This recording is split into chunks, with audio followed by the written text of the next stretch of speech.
আগামী 13ই ফেব্রুয়ারি নিউজিল্যান্ডের বিপক্ষে শুরু হবে 3 ম্যাচের ওয়ানডে সিরিজ, যার কারণে বিপিএল শেষ হতেই ব্যস্ত হয়ে পড়বে বাংলাদেশ জাতীয় ক্রিকেট দলের ক্রিকেটাররা।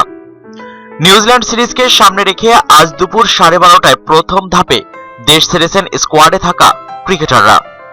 বাংলাদেশ প্রিমিয়ার লিগ বিপিএল এর ফাইনাল ম্যাচটি অনুষ্ঠিত হবে আগামী 8 ফেব্রুয়ারি, যার জন্য 2 ধাপে নিউজিল্যান্ড যাচ্ছেন ক্রিকেটাররা। প্রথম ধাপে Rajshahi Kings, Chittagong Vikings, Sylhet Sixers এবং খুলনা টাইটান্স থেকে ডাক পাওয়া ক্রিকেটাররা আজ নিউজিল্যান্ডের বিমানে চেপেছেন। সেক্ষেত্রে মাহমুদুল্লাহ মুশফিকদের সঙ্গে রয়েছেন মিরাজ, মোস্তাফিজ, সাব্বিররা।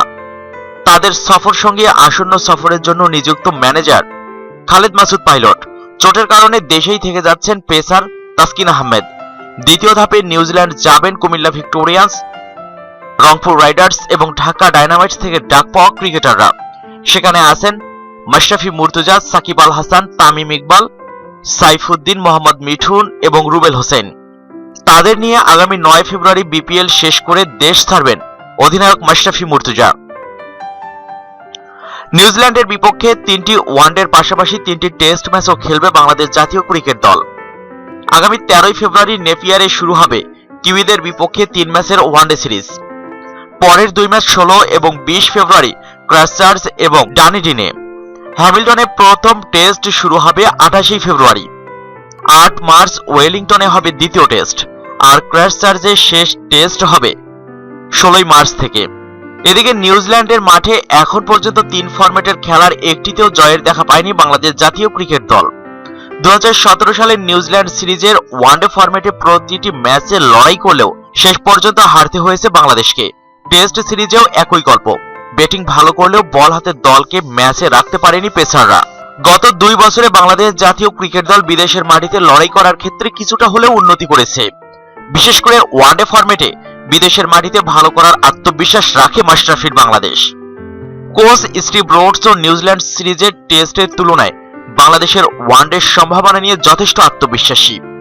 এয়ারপোর্টে দেশ ছাড়ার আগে তিনি জানান, আশা করছি কিছু ম্যাচ জিতব, আমাদের জন্য ভালো হবে যদি আমরা কিছু ম্যাচ জিততে পারি, কারণ সেখানে ম্যাচ জয় করা কঠিন। সেটা গতবারের সফরেই প্রমাণ হয়েছে। তবে আমরা খুবই সন্তুষ্ট ছেলেদের সাম্প্রতিক পারফরমেন্সে, আর ওয়ানডে ফরম্যাটে ভালো করার জন্য গর্ববোধ করি আমরা। সুতরাং আমরা ভালো করার ক্ষেত্রে সর্বোচ্চ চেষ্টা করব। টেস্ট ম্যাচ কঠিন হবে, আগের তুলনায় বিদেশে পারফর্ম করার ক্ষেত্রে একটু গোছানো। আশা করব টেস্টে আমরা ভালো ফলাফল আনতে পারবো।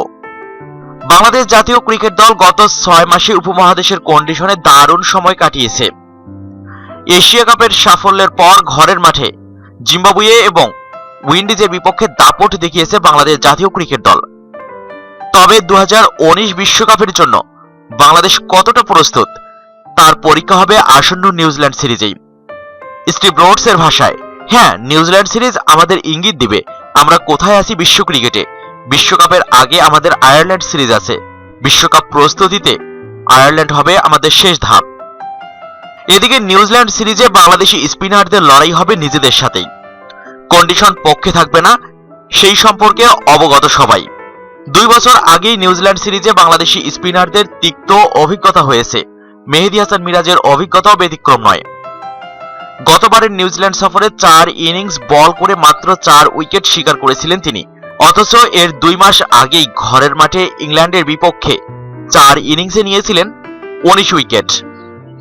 তবে 2 বছরে অনেকটাই পরিণত মেহেদী হাসান মিরাজ আবারও নিউজিল্যান্ডের কন্ডিশনে পরীক্ষা দিতে প্রস্তুত। এবার তবে মিরাজের দৃষ্টিতে প্রতিপক্ষ নিউজিল্যান্ডের কন্ডিশন নয়, বরং প্রতিপক্ষের জায়গায় স্পিনারদের মানসিকতাকে বসাচ্ছেন তিনি। মনের জোর থাকলেই ভালো করা সম্ভব। নিউজিল্যান্ডের উদ্দেশ্যে দেশ ছাড়ার আগে এমনটাই জানিয়েছেন তিনি। আমার জন্য বড় চ্যালেঞ্জ, উপমহাদেশে স্পিনাররা ভালো করে, এর বাইরে গেলে স্পিনারদের ওইরকম ভূমিকা থাকে না। এটা আমাদের নিজেদের সাথে নিজেদের একটা চ্যালেঞ্জ। আমরা স্পিনাররা যদি ভালো করতে পারি, আধিপত্য দেখাতে পারি, তাহলে দল আরো বেশি সাহায্য পাবে। আমরা স্পিনাররা পেসারদের যদি সাপোর্ট করি, তাহলে বোলারদের কাজটা সহজ হবে। আমরা দিন শেষে দল হয়ে খেলবো, চেষ্টা থাকবে ভালো কিছু করার। এদিকে নিউজিল্যান্ডের উদ্দেশ্যে ওয়ানডে সিরিজের আগে খুব বেশি সময় পাবে না বাংলাদেশ জাতীয় ক্রিকেট দল। কোচ স্টিভ রোডস এবং স্কোয়াডে থাকা 10 জনের বহর যাচ্ছে নিউজিল্যান্ড সফরে। কন্ডিশনের সাথে দ্রুত মানিয়ে নেওয়ার প্রত্যাশা মেহেদী হাসান মিরাজের। আসলে আমরা বেশ কিছুদিন আগে যাচ্ছি, আমরা অনুশীলন করতে পারবো আশা করি। আমরা নিউজিল্যান্ডে এর আগেও গিয়েছিলাম। কন্ডিশন সম্পর্কে আমার একটু ধারণা আছে। যত দ্রুত মানিয়ে নিয়ে ভালো করা যায় সেই চেষ্টা করব। আমরা এখন যারাই যাচ্ছি আগে থেকে আমরা প্রস্তুতিটা যেন ভালো থাকে, মানিয়ে নিতে পারি। এছাড়াও নিউজিল্যান্ড সিরিজ দিয়ে পুরনো সাব্বির রহমান হয়ে ফিরতে চান সাব্বির রহমান রুম্মন। নিউজিল্যান্ড সিরিজে সুযোগ পাওয়াটা নিজের দ্বিতীয় সুযোগ হিসেবে দেখছেন এই হার্ড হিটার। বুধবার দেশ ছাড়ার আগে সাংবাদিকদের সাথে আলাপকালে নিজের প্রত্যাশার কথা জানিয়ে গেছেন তিনি।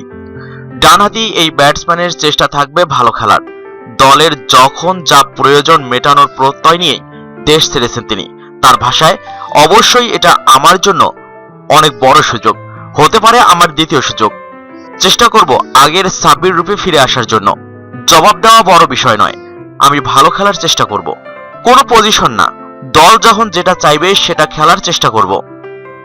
দ্বিতীয়বার সুযোগ পেয়ে এখন আর পিছনে ফিরে তাকাতে চান না সাব্বির।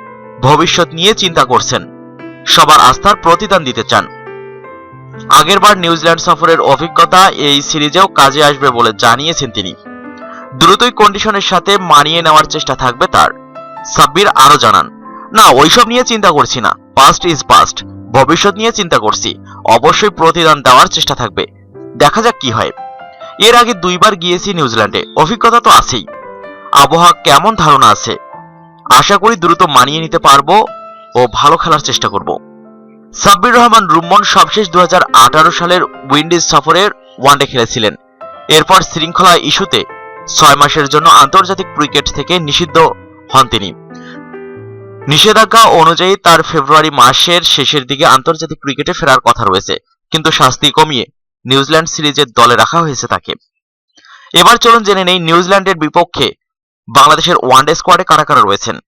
মাশরাফি মুর্তজা, সাকিব আল হাসান, তামিম ইকবাল, মুশফিকুর রহিম, মাহমুদুল্লাহ রিয়াদ, মুস্তাফিজুর রহমান, সৌম্য সরকার, লিটন কুমার দাস, মেহেদী হাসান মিরাজ, রুবেল হোসেন, মোহাম্মদ মিঠুন, মোহাম্মদ সাইফুদ্দিন, সাব্বির রহমান রুম্মন, তাসকিন আহমেদ এবং নাইম হাসান।